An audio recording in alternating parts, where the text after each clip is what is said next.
Eu leio para você o texto do profeta Ezequiel, no capítulo 18, a partir do verso 1, que na minha versão diz assim: Esta é a palavra do Senhor que veio a mim.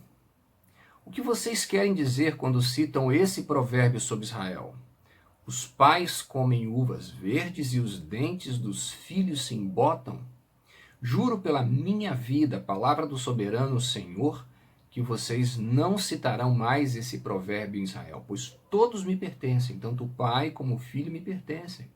Aquele que pecar é que morrerá. Havia se criado entre os israelitas uma noção, uma interpretação equivocada que acabou se transformando, inclusive, num ditado que dava conta disso, de que o pai come as uvas verdes e os dentes dos filhos é que embotam, ou seja, o pai comete o erro e o filho é que paga pelo erro. O pai comete um pecado e Deus castiga o filho. E esse adágio, essa pseudo-doutrina, essa crendice se cristalizou e ficou por muito tempo na história de Israel, até que Deus, no capítulo 18 aqui, em Ezequiel, ele resolve pôr um ponto final nisso. Nunca mais vocês repitam isso. Mas de onde vem isso? Isso vem de Gênesis, capítulo 20, lá na entrega dos mandamentos, e eu quero ler para você entender. A partir do verso 5: Não se prostrarás diante deles, nem lhes prestará culto, porque eu, o Senhor, o teu Deus, sou Deus zeloso, que castiga os filhos pelos pecados dos seus pais até a terceira e quarta geração daqueles que me desprezam, mas trato com bondade até 1000 gerações aos que me amam e obedecem aos meus mandamentos. O que Deus está dizendo aqui? Que Deus é zeloso. Ele não admite dividir a glória dele, não admite dividir o culto que deve ser exclusivo a ele, a quem quer que seja, a outros deuses, enfim. Ele não admite que não ofereçamos a ele o lugar central nas nossas vidas.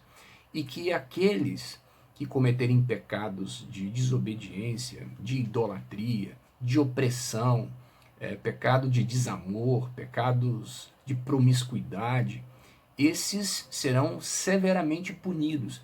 E os filhos que reproduzirem esse comportamento pecaminoso de seus pais também serão punidos, se for preciso, até a terceira e quarta geração desses desobedientes. Isso a gente viu, por exemplo, nas dinastias de Israel, sobretudo o Reino do Norte. Foi uma sucessão de reis idólatras, reis promíscuos, reis opressores, que foram copiados. Esse comportamento opressor, esse comportamento idólatra, rebelde, foi copiado pelos seus filhos.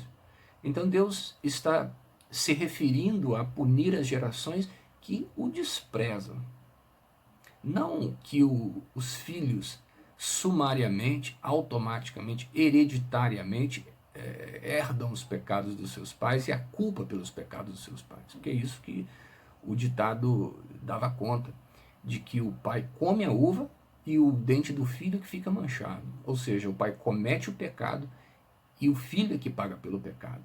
Isso deu origem, inclusive, a hoje uma doutrina em algumas correntes do cristianismo, sobretudo evangélico, neopentecostal, de que há uma maldição hereditária que passa de pais para filhos, e esses filhos precisam quebrar essa maldição. Então eles fazem cultos de quebra de maldição, de confissão de pecados que são de outras pessoas. Mas o texto do profeta Ezequiel é muito claro em dizer, você lê todo o capítulo que você vai entender bem, mas até o versículo 4, onde nós lemos, Deus diz que aquele que pecar é que vai morrer. Em algumas versões diz assim, a alma que pecar, essa perecerá. Então eu não tenho nada a ver com os pecados dos meus pais. Eu não trago no meu sangue os pecados do meu pai. O que eu posso trazer é uma herança ética. Se eu vejo o meu pai desde cedo praticando tal ou qual pecado, eticamente falando, aquilo vai ser passado para mim como um exemplo moral a ser seguido.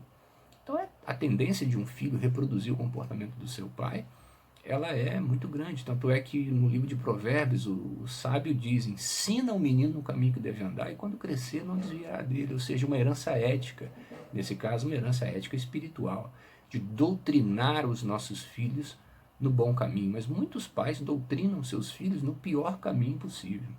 Então esse tipo de crendice passa a fazer parte do nosso imaginário religioso às vezes. Mas fora do campo religioso, em todos os outros campos, a gente observa também que uma falsa ideia, uma mentira repetida muitas vezes, ela começa a ganhar peso de verdade. E quem disse primeiro isso foi o ministro da propaganda nazista de Adolf Hitler, que foi ministro entre 1933 e 1945, Joseph Goebbels, que disse que uma mentira contada 1000 vezes, ela vira verdade. Então é preciso que a gente esteja sempre atento ao que diz a palavra de Deus, porque ela é a nossa fonte de autoridade. Não importa o que dizem líderes religiosos, políticos, ou quem quer que seja. Precisamos ir à palavra e observar o que a palavra nos diz, porque o diabo, que é o nosso inimigo e que está sempre ao nosso redor, buscando a quem possa tragar, ele usa de todos os artifícios para nos convencer de mentiras que lhe são convenientes. Mentiras que lhe são convenientes. E Jesus nos ensina que nós erramos porque nós não conhecemos a palavra de Deus e nem o seu poder.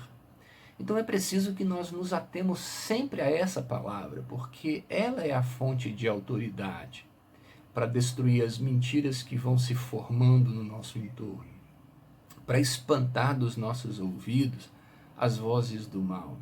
E para finalizar, eu gostaria de ler para você o trecho do grande apóstolo Paulo, escrevendo ao seu pupilo, seu discípulo Timóteo, na primeira carta, no capítulo 4, aqui o verso 1, ele diz assim: o Espírito diz claramente que nos últimos tempos alguns abandonarão a fé e seguirão espíritos enganadores e doutrinas de demônios. Espíritos enganadores e doutrinas de demônios no meio do povo de Deus. O que são espíritos enganadores? São aquelas vozes inspiradas e usadas pelo demônio, pelo diabo e pelos seus anjos, os demônios, para nos desviar do caminho da sã doutrina, da doutrina de Cristo e dos apóstolos, da palavra de Deus de última instância, e inculcar nas nossas cabeças mentiras que vão nos sendo trazidas com roupagem de verdade. São doutrinas de demônios. E nós vamos fazendo concessão a essas vozes e assimilando paganismos, ditados populares, crendices, achando que elas têm respaldo da palavra de Deus. E porque não conhecemos a palavra de Deus, não a devoramos diariamente, não nos alimentamos dela como deveríamos, acabamos adotando práticas, ensinamentos, adágios, provérbios e doutrinas que, se não são de Deus, só podem ser do demônio. Que a palavra de Deus seja o seu guia e que as vozes do mal que se travestem de bem não encontrem eco nos seus ouvidos e no seu coração. Essa é a minha oração, meu desejo para você nessa noite, nessa hora, quando quer que você veja esse vídeo. Que Deus possa abençoar você em nome de Jesus.